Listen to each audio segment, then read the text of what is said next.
ये सब जो चीजें हैं ये बहुत जनता में इसकी चर्चा नहीं है। ये चर्चा है केजरीवाल गिरफ्तार हुए तो जरूर कुछ गड़बड़ होगा। एक तो ये उस तरह के लोग हैं और एक उस तरह के लोग हैं जो ये सिर्फ मानते हैं कि विपक्ष के नेताओं को गिरफ्तार किया जा रहा है, अपने नेता को छूते तक नहीं। ये तो सही है सर। अब मान लें कि अब संजय सिंह जी को अरेस्ट किया गया, आप अरेस्ट का दृष्टिकोण देखेंगे और जो परिस्थिति था उस परिस्थिति में ऐसा लगा था कि बहुत बड़ा अन्याय हुआ, बहुत बड़ा घोटाला हुआ। संजय सिंह मतलब देश को बेच दिए। अरे ये देश को बेचे जो भी किए, अब हमको अपने को पता नहीं है कि क्या किए, लेकिन तो इतनी जल्दी 3-4 महीने के अंदर बेल हो जाना और अपोजिट मतलब 6 महीना में 6 महीने के अंदर बेल हो जाना और और उसको फिर जो है ना ईडी के तरफ से जमानत मिल जाने से कोई दोष मुक्त नहीं हो जाता और गिरफ्तार हो जाने से कोई दोषी नहीं हो जाता। केस का ट्रायल चले और उस पर जो फैसला है उसके बाद अब मैं थोड़ा कुछ और लोगों से बात करता हूँ। तो अब आखिरी चरण में कुछ और लोग मुझे मिल गए। शाम ढल गई दिल्ली की और बहुत दिन के बाद कनॉट प्लेस में आया था 20 दिनों के बाद, और ये 20 दिन के बाद माहौल कहाँ तक पहुंचा है दिल्ली का और देश का, और लोग शहरों के लोग क्या सोचते, शहर में 2024 चुनाव को लेके लोगों के दिमाग में क्या चल रहा है, किस हिसाब से आपको लग रहा है चुनाव आगे बढ़ रहा है? ओवरऑल अगर आप देखा जाए तो सरकार तो वही रहेगी जो चल रही है, सेंट्रल में वही रहेगी। और रही बात अगर दिल्ली की बात करें तो दिल्ली में जो भी हो रहा है और दिल्ली में जो भी राजनीतिक उथल पुथल हो रहा है, चाहे इन्फोर्समेंट डायरेक्टर जो कर रहे हैं या जो भी, वो सही है। मतलब उसमें मुझे नहीं लगता है कि कोई आम आदमी को या कोई कॉमन मैन को इसके ऊपर कोई टीका टिप्पणी करनी चाहिए, बिकॉज ये बहुत ऊंचे लेवल की चीज़ है। जहां तक हमारी सोच नहीं पहुंचती है कि चीफ मिनिस्टर जैसे व्यक्ति को अगर कोई अरेस्ट हो रहा है, जेल में जा रहा है, तो हमारी सोच से बिल्कुल अलग चीज़ है।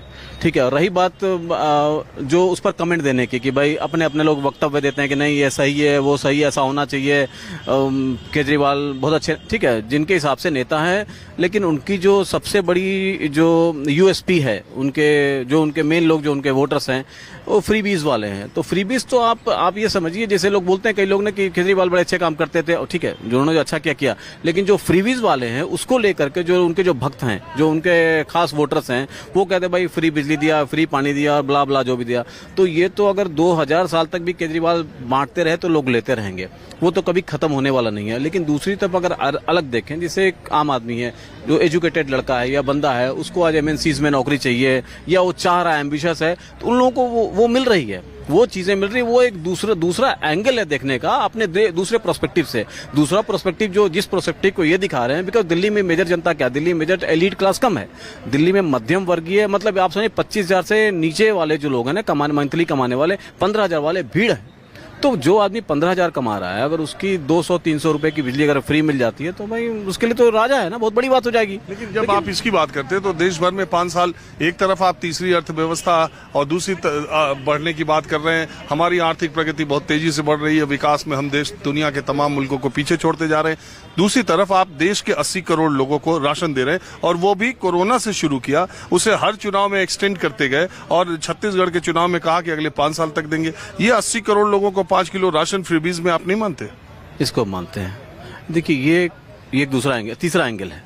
तीसरा एंगल ऐसे है कि कोरोना के समय जो सेंट्रल गवर्नमेंट ने जो शुरू किया, जो स्कीम लोगों को खाना पीना देना, जो राशन देना शुरू किया, तो वो एक तबका है जिसको जरूरत है और वो ले भी रहा है, और उसमें बहुत सारे लोग हैं जो धीरे धीरे छोड़ भी रहे हैं। एक बहुत बड़ा तबका है जो बिल्कुल छूता नहीं है। मैं बताता हूँ, हमारे जानने हमारे सर्कल में बहुत सारे लोग हैं जो कभी चाहते फ्री में मिलता भी है तो अगर नहीं ले, मतलब लेना नहीं है, नहीं लेना, मतलब किसी मैं आपको बताऊं, मैं गाँवों में जाता हूँ, अभी मैं गया था गांव में, जाऊं राशन वालों से पूछता हूं, कभी कभी मैं देखता भी हूं, हालांकि कई बार मैं उन्हें सोचता हूं कि दिखाने से उनको लगेगा, लेकिन बुलेट कार से, बुलेट मोटरसाइकिल से, बाइक से लोग लेने आते हैं वो 5 किलो चावल, वो 5 किलो राशन। सर वो है तबका। आप दिल्ली के स्कूलों, उससे मैं कंपेयर कर रहा हूँ एक चीज़, दिल्ली के स्कूलों में, स्पेशली साउथ दिल्ली के स्कूलों में, पब्लिक स्कूलों में, जहाँ की फीस तो मतलब आसमान छूती है, वहाँ जो ईडब्ल्यूएस वाले हैं वो स्कॉर्पियो से आते हैं। तो आप ये समझ, मतलब वो वाला लेने में जनता पीछे नहीं है, चाहे जिधर से मिल जाए, उनको चाहिए वो ले लेंगे। लेकिन आज अगर हम बात करते हैं कि हम दुनिया में इतना नाम कमा रहे हैं, लोग अगर फॉरेन कंट्रीज में, यूएस में, यूके में अगर हमारी बातें होती हैं, लोग बोलते हैं, तो वो काम हो रहा है। अच्छा, ये 400 पार वाला ये खाली ऐसे ही है कि नहीं नहीं, बात है है? जो पार कराने वाले हैं ना वो चिल्लाते नहीं है, वो मछली नहीं दिखाते हैं अपनी।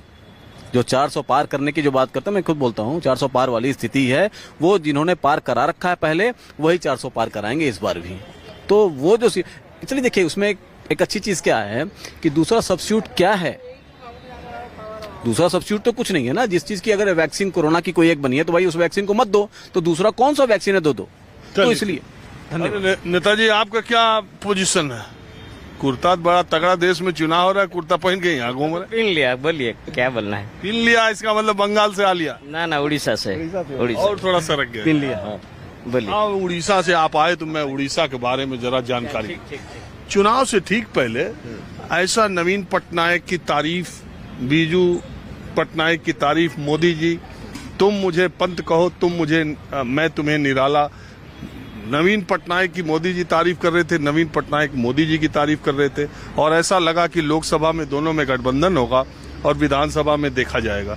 लेकिन ये तो एकदम एंड टाइम पर मामला पलट गया और बीजेडी के सब नेता ज्यादातर बीजेपी में शामिल हो रहे। तो ये क्या चक्कर, क्या हो गया उड़ीसा? कुछ कहानी इस पर प्रकाश डालिए, देश के आम लोगों को पता चले उड़ीसा की राजनीति। एक्चुअली जो सही बात, जो नेकेड ट्रूथ बोला जाएगा, उड़ीसा में सरकार नाम का कोई चीज नहीं है। नवीन पटनायक सिर्फ बैठे हुए हैं, एक कॉर्पोरेट हाउस की तरह बीजेडी चल रहा है। और दूसरा जो पार्टी है, ये वहाँ जो माइंस है, इंडस्ट्री जो माइंस है, मेन मसला है माइंस, जो आयरन ओर है, उसमें बीजेपी बीजेडी वो दोनों मिले हुए हैं। वो जो इकोनॉमिकल जो फायदा है वो दोनों पार्टी ले रहे हैं ऊपर तक, यही समझौता है दोनों पार्टी में। आप किस पार्टी? न, मैं तो कोई पार्टी का नहीं हूँ। अरे कुर्ता तो ऐसा कुर्ता पहन रहा हूँ। मेन बात मैं बोल देता हूँ सब पार्टी का। तो दूसरे पार्टी को ये लोग वहाँ उठा नहीं देते।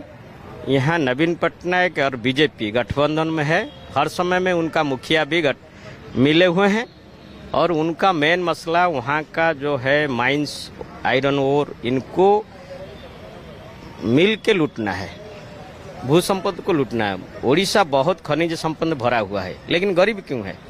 ये तो देखो, ये दुनिया का बड़ा अजीबोगरीब हिंदुस्तान का नियम है कि जो इलाका प्राकृतिक रूप से संपन्न है उस इलाके के लोग गरीब हैं।